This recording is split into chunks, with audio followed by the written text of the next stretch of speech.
और इस वक्त बड़ी खबर, दिल्ली यूपी बॉर्डर पर सपा सांसदों को रोका गया है। बरेली जाने से सपा सांसदों को रोका गया है। सपा प्रतिनिधिमंडल को बरेली जाने से रोका गया है। तो दिल्ली यूपी बॉर्डर पर सपा सांसदों को रोका गया है, ये बड़ी खबर सामने आ रही है। बरेली जाने से सपा सांसदों को रोका गया, सपा प्रतिनिधिमंडल को बरेली जाने से रोका गया है। ये बड़ी खबर, दिल्ली यूपी बॉर्डर पर सपा सांसदों को रोका गया है। तो बरेली जाने से सपा सांसदों को रोका गया, सपा प्रतिनिधिमंडल को बरेली जाने से रोक दिया गया है। दिल्ली यूपी बॉर्डर पर सपा सांसदों को रोका गया है, बरेली जाने से समाजवादी पार्टी के सांसदों को रोक दिया गया है और शांति व्यवस्था बनाए रखने की दलील दी गई है। तो सपा प्रतिनिधिमंडल को बरेली जाने से रोका गया है। बिल्कुल, ये देखिए अनडिक्लेयर्ड इमरजेंसी की तरीके से हमें यहाँ रोका जा रहा है। हमें समझ में नहीं आ रहा किस आधार पे। हमारा आग्रह है प्रशासन से कि हमारे साथ चले। हम कुछ छुपाना नहीं चाहते, कोई एजेंडा नहीं है, ना हम कोई चोर चक्के अपराधी हैं। जनप्रतिनिधि हैं, इलेक्टेड रिप्रेजेंटेटिव हैं। किस आधार पे हमें रोका जा रहा है हमें समझ में नहीं आ रहा। उत्तर प्रदेश का हिस्सा है बरेली, हम सब वहाँ के रहतवान भी हैं, वहाँ के जनप्रतिनिधि भी हैं। एक समाजवादी पार्टी का हमारे राष्ट्रीय अध्यक्ष के निर्देश अनुसार जो जनप्रतिनिधि मंडल अलग अलग जगहों से बरेली की तरफ रुख कर रहा था, सभी को रोका जा रहा है। क्यों रोका जा रहा है ये हमारी भी समझ में नहीं आ रहा है कि ऐसी कोई कानून है जिसके तहत इस देश में घूमने से किसी को भी रोका जाए। पता नहीं उत्तर प्रदेश सरकार अपनी कौन सी काली करतूत पे पर्दा डालना चाहती है जो हमें वहां नहीं जाने देना चाहती। लेकिन आज नहीं कल हम वहां जरूर जाएंगे और एक रिपोर्ट जरूर बनाएंगे कि किस तरीके से लोगों को प्रताड़ित किया जा रहा है। फिर से एक बुलडोजर जस्टिस का वहां पे जो सिलसिला दोबारा शुरू किया गया है, ये बिल्कुल गैर संवैधानिक है। सुप्रीम कोर्ट इस पर रोक लगा चुका है, उसके बावजूद उत्तर प्रदेश सरकार उसका उल्लंघन कर रही है। तो यही सब जो हालात वहां पर बनाए जा रहे हैं उसको देखने के लिए हम वहां जा रहे थे और अपने लोगों से मिलने के लिए, उनके हालात, उनकी पीड़ा सुनने के लिए और उनकी आवाज बनने के लिए। और ये हमारा फर्ज है और ये इसे हम पूरा करके रहेंगे, कोई हमें नहीं रोक सकता। और ज्यादा जानकारी के लिए बात करेंगे ब्यूरो चीफ अभिषेक पांडे से। अभिषेक, फिलहाल क्या कुछ स्थिति बनी हुई है? इस प्रतिनिधिमंडल को रोक दिया गया है, क्या कुछ कहा जा रहा है इसको लेकर?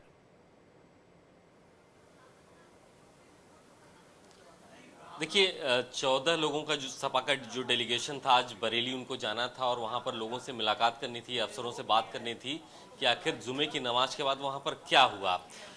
फिलहाल उनको रोक दिया गया है। कुछ जो सांसद जो दिल्ली से बरेली आ रहे थे उनको गाजियाबाद बॉर्डर पर रोक दिया गया है और अपने अपने क्षेत्रों में जो सांसद मौजूद थे उनको वहां पर रोक दिया गया। अभी हम लखनऊ में हैं, यहाँ पर नेता विपक्ष यानी विधानसभा में समाजवादी पार्टी के जो सबसे वरिष्ठ नेता हैं माता प्रसाद पांडे, आप देखिए बैठे हुए हैं अपने घर के बाहर और पुलिस का पहरा है इनके घर के गेट पर, यानी घर से बाहर नहीं निकल सकते। इनकी गाड़ी सुबह लग चुकी थी, बाहर निकलने के लिए तैयार थे, लेकिन उसी समय पुलिस फोर्स आ गई और ये बोल दिया गया कि बरेली के कलेक्टर की तरफ से आपके बरेली आने पर रोक लगाई जाती है और जो सपा का डेलीगेशन अगर वहां पर जाता है तो हालात खराब हो सकते हैं। तो फिलहाल जितने भी समाजवादी पार्टी के नेता जो आज बरेली जाने वाले थे उनको बरेली पहुंचने से रोक दिया गया है। कुछ सांसदों को गाजियाबाद में रोका गया है, कुछ लोगों को लखनऊ में रोका गया और आप देखिए तस्वीर में माता प्रसाद पांडे आपको दिख रहे हैं जी जी, और बरेली से ही जो विधायक हैं बिल्कुल वो भी हमारे साथ बैठे हैं। आपसे हम बात करते हैं। सर, आप तो बरेली के ही हैं, आप तो अपने घर भी जा सकते थे, आपको रोका गया है। मैं तो यहाँ आया था क्योंकि कल ही मैं लखनऊ आया था। कल शाम में पता लगा कि डेलीगेशन जाएगा, तो मैंने माता प्रसाद पांडे जी से बात की, उनके साथ में चलेंगे। तो हम लोग, मैं इधर आया इनके यहाँ पर, तो यहाँ तो भारी पुलिस फोर्स लगा हुआ है सुबह से ही और हम लोगों को यहाँ जाने नहीं दिया जा रहा है, हम लोगों को यहाँ रोक लिया गया है। और जो आप लोग की बात हुई, जो बाकी आपके जो और साथी लोग जो जाने वाले थे उनकी स्थिति क्या है अभी? सब जगह जैसे हरेंद्र मलिक साहब मुजफ्फरनगर के एमपी, इकरा हसन और मौलाना मोहिबुल्ला, तीनों को गाजियाबाद बॉर्डर पर रोक लिया, गाजीपुर बॉर्डर पर रोक लिया है और उनको दिल्ली वापस ले जा रहे हैं। इसी तरह से एमपी संभल, उनको हाउस अरेस्ट कर लिया है। इसी तरह से जगह जगह जो लोग भी थे वहीं पर हाउस अरेस्ट किया या रास्ते में रोक लिया गया। लेकिन ये बरेली प्रशासन का कहना है कि आप लोग जाते तो माहौल खराब हो जाता, अभी वहाँ जांच चल रही है। नहीं, देखिए, हम लोग वहाँ माहौल ख़राब करने थोड़ी जा रहे थे। हम लोग तो वहाँ शांति व्यवस्था कायम करने के लिए लोगों से अपील करते, पीड़ितों से मिलते, पार्टी वर्करों से मिलते, उसके बाद अधिकारियों से मिलते हम लोग, ताकि पीड़ितों को न्याय मिल सके। बिल्कुल। अभिषेक, ये भी पूछिए, पीड़ितों ने कौन लग रहा है? जारी हुआ था आप लोग के जाने के लिए, उसमें लिखा गया था कि बुलडोजर एक्शन चल रहा है, उसके खिलाफ भी आप बात करते वहाँ पे?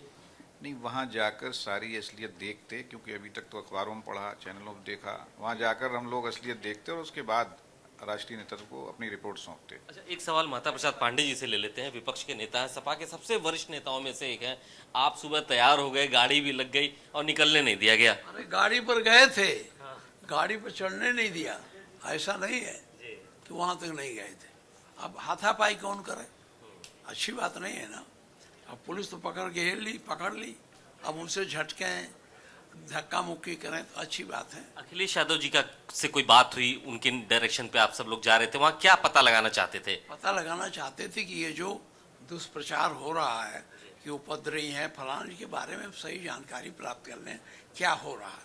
क्योंकि जो सरकार है ना, सरकार का जो विचारधारा है, उस विचारधारा में कुछ समाज के कुछ लोग उनके सामने अच्छे नहीं मालूम होते, तो हम लोग जाकर देखें उनके साथ क्या हो रहा है।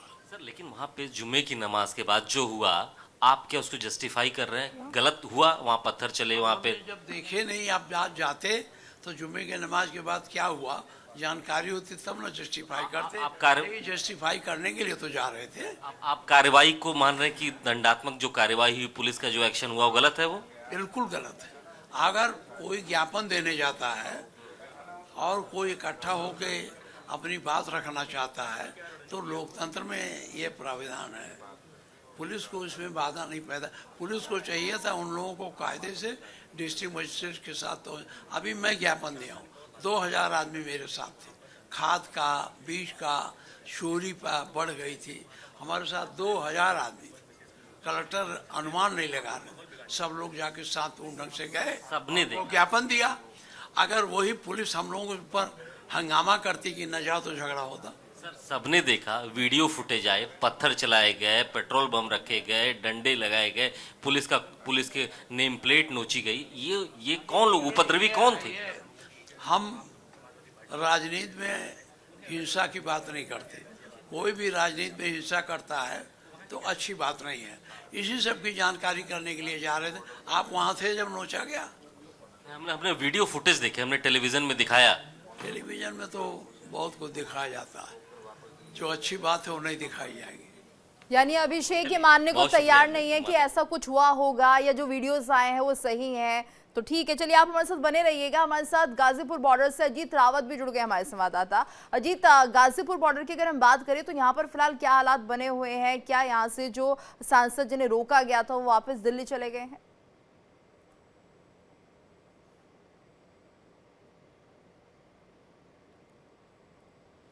अजीत, आवाज मिल रही है आपको?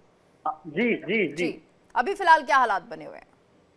जी देखिए, तस्वीरों में आपको दिखाने का प्रयास करूंगा। यहाँ पर अभी फिलहाल जो स्थिति है वो बिल्कुल सामान्य हो चुकी है। यहाँ से कुछ समय पहले, कुछ मिनट पहले यहाँ पर स्थिति ऐसी थी कि कई किलोमीटर लंबा जो जाम लग गया था। आम जनता जो है वो बिल्कुल परेशान हो चुकी थी। इस खिलखिलाती धूप में आपको बता दूं कि यहाँ पर लोग जो है वो परेशान हो चुके थे। दिल्ली से बरेली के लिए सपा नेता और सांसद इकरा हसन जो है उनके साथ तमाम वो सांसद मौजूद थे और तमाम वो सपा के कार्यकर्ता मौजूद थे, जो कि दिल्ली से बरेली के लिए निकले थे। मगर गाजियाबाद, यूपी के गाजीपुर बॉर्डर पर ही उनको रोक लिया गया। गाजियाबाद पुलिस पूरी तरीके से मुस्तैद यहाँ पे दिखाई दी और उसके बाद उनको रोक लिया गया। फिलहाल बहुत देर नोकझोंक के बाद उनको यहाँ से दोबारा से दिल्ली की तरफ रवाना कर दिया गया, क्योंकि वो रूट डाइवर्जन करके उनको दोबारा से दिल्ली की सीमा में उनको दोबारा से छोड़ दिया गया। फिलहाल स्थिति यहाँ सामान्य बनी हुई है। वो उनका कहना था कि अपने लोगों से मिलने के लिए क्या स्थिति सामान्य बनी हुई है। और अब से पहले जो हम देख रहे थे कि यहाँ पर एक तरह से जाम की स्थिति हो गई थी, वो अब नहीं है।